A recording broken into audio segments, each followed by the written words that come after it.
हम मीनू झा प्रणाम करै छी समस्त मिथिलावासी के। आई हम एकटा चरखा काटे के गीत गाबो जा रहल छी जकरा चरकट्टी कहल जाइए। कोशिश करै छी सब गोटे के नीक लागे। धन्यवाद। जय मिथिला, जय मैथिली। चरखा बोले रामे राम,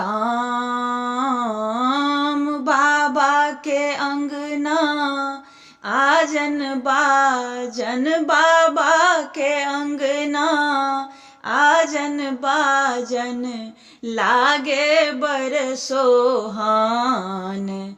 चरखा बोले रामे राम, चरखा बोले रामे राम, बाबा के अंगना आजन बाजन, लागे बर सोहान।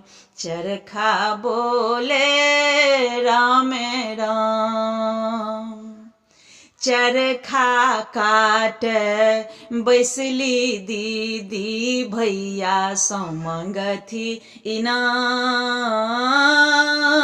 चरखा काट बैसली दीदी, भैया समंगथी इनाम।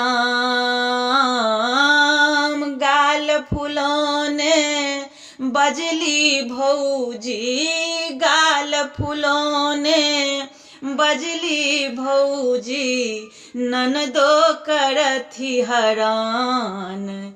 चरखा बोले रामे राम, चरखा बोले रामे राम, बाबा के अंगना आजन बाजन, बाबा के अंगना आजन बाजन, लागे बर सोहान। चरखा बोले रामे राम। मेहिन सूत काटब यई ननदो, तखने भेटत इनाम। मेहिन सूत काटब यई ननदो, तखने भेटत इनाम। ओही सूत के बनत जनौआ, ओही सूत के बनत जनौआ, शोभत बौआ के कान। चरखा बोले रामे राम, चरखा बोले रामे राम, बाबा के अंगना आजन बाजन, बाबा के अंगना आजन बाजन, लागे बर सोहान। चरखा बोले रामे राम। लाल पियर रंग रंगब जनौआ, लाले रंग परिधान। लाल पियर रंग रंगब जनौआ, लाल पियर परिधान।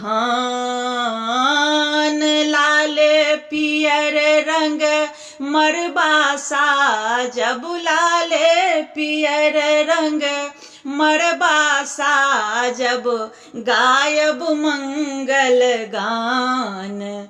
चरखा बोले रामे राम, चरखा बोले रामे राम, बाबा के अंगना आजन बाजन, बाबा के अंगना आजन बाजन, लागे बर सोहान। चरखा बोले रामे राम।